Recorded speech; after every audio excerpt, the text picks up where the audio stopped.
Good morning, friends. I shall be showing you two interesting cases. We have been doing endovascular treatment for arthritis in patients with severe cerebral ischemia. This was one of the patients who presented to us in very severe symptoms with recurrent dizziness and increase in severity of symptom for last 2 weeks. Patient used to fall as soon as she used to sit up, and she had multiple episodes of tonic-clonic convulsions and 7 to 8 episodes of blackouts as soon as she used to sit up or even try to stand. So she was bedridden and could not even raise her head. The angiogram that you can see here shows that all the arch vessels were totally occluded.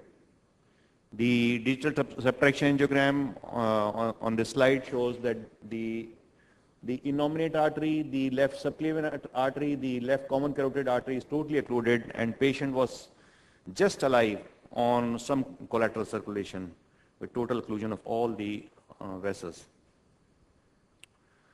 So then we selectively hooked up the innominate artery and put in a whisper guide wire, O14 whisper guide wire into the innominate artery, into the common carotid artery. And after crossing the artery with the help of this whisper guide wire, we did balloon dilatation of this severe total occlusion. And after this balloon dilatation, you can see the flow in the right common carotid artery has been restored. Then we attempted to engage the subclavian artery, and then we passed an O14 guide wire into the subclavian artery and then did balloon dilatation of the right subclavian artery. And after balloon dilatation of the right subclavian artery, in the proximal segment, we implanted a stent into the proximal segment of this right subclavian artery before the origin of the vertebral artery. From the, as soon as there was origin from the carotid and innominate junction to the vertebral artery origin, we implanted a stent, balloon expandable 7 to 15 millimeter Genesis stent. As after balloon implantation of stent, you can see the vertebral artery flow has been opened up, and there is a good flow in the vertebral artery. Then we implanted, then we exchanged a guide wire to exchange line guide wire and implanted a nitinol smart stent from the common carotid to the origin of the innominate artery, and did a T-stenting of this subclavian and innominate carotid junction. After this, you can see the flow to both the carotid and the vertebral artery has been successfully restored, and good perfusion has been obtained. Then we did balloon dilatation of the at the junction of the origin of the common carotid artery to further expand this stenosis by doing balloon dilatation inside. And after that, you can see there is the flow into the common carotid and the vertebral has been markedly improved, and marked improvement in circulation has been achieved. Patient immediately showed symptomatic improvement, and there was no complication. And patient was continued on aspirin and clopidogrel for 3 months, followed by aspirin alone for following up on follow-up. As patient's ESR was also raised, patient was started on steroids, and patient was continued on steroids for long term. On follow-up after 1 year, the patient was continued to be asymptomatic. So stent-supported angioplasty can help us to tide over this situation. These patients who have severe cerebral ischemia, total occlusion of the arch vessels, and balloon angioplasty along with the help of stent implantation can salvage these patients in severely symptomatic patients. Another patient that I'm going to show you is of a patient of Takashita arthritis who had pulmonary artery stenosis, and this patient was a 35-year-old female, had increasing risk, dyspnea on exertion for the last 2 years, and was in class 3 NYHA symptomatic, and she had cyanosis. Cyanosis was due to raised pressure in the right ventricle, which raised the pressure in the left atrium, the right atrium, and shunted the blood from the right atrium to left atrium to the patent foramen ovale. On examination also, patient had the right carotid was very feeble and the left carotid was not palpable. So this patient had even the arch vessel involvement was there, and ESR was elevated in this patient. Echocardiogram showed dilated right pulmonary artery and right ventricle with PFO shunting from right to left. The digital subtraction angiogram of the arch showed total occlusion of the left subclavian artery, left common carotid artery is totally occluded.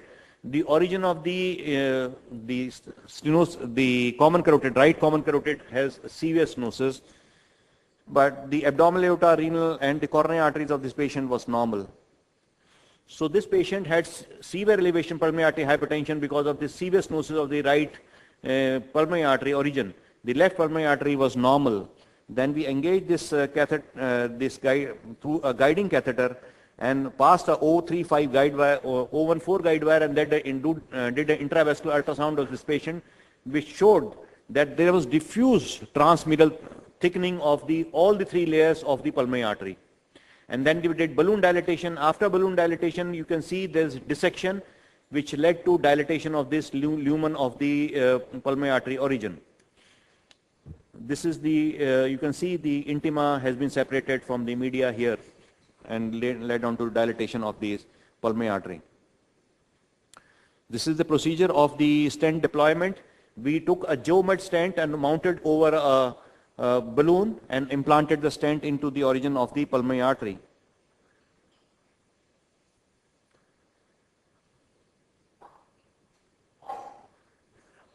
And after deployment of the stent, you can see the origin of the right pulmonary artery, which was severely stenosed, showed marked improvement in the flow into the right pulmonary artery. And even the peak systolic pressure gradient of this patient was reduced from 70 millimeters of mercury to 12 millimeters of mercury, and the oxygen saturation improved from 86% to 97%, and the pulmonary artery pressure of this patient decreased from mean 52 to 30 millimeters of mercury. The intravascular ultrasound done after implantation of the stent also showed there is marked improvement in the lumen. See, this was the lumen. The total occlusion, almost total stenosis, 90% stenosis of the origin of the pulmonary artery. And after balloon dilatation and stent implantation, you can see the widely patent lumen of the pulmonary artery. The lung perfusion scan was done in this patient before, and you can see the right lung is marked hyperperfusion is there in the right lung, and after implantation of stent, you can see the perfusion in the right lung has shown marked improvement in this patient. So these two patients illustrate that in difficult situations, like patient who having recurrent symptoms due to severe stenosis of the arch vessels or in the pulmonary artery, the stent implantation helps to obviate the symptoms in these patients with severe symptoms. Thank you very much for your patient listening. Dr. Tyagi, in the second case, you used a balloon expandable Geomed. Yes. And the IVUS showed that it has sort of under deployed. The stent was completely deployed. You can see well positioned to the. See the pathology in aortoarteritis transmural fibrosis. Despite balloon dilatation, you cannot dilate many of these arteries completely. So after balloon dilatation, and there was you could have seen the dissection was there in the intravascular ultrasound.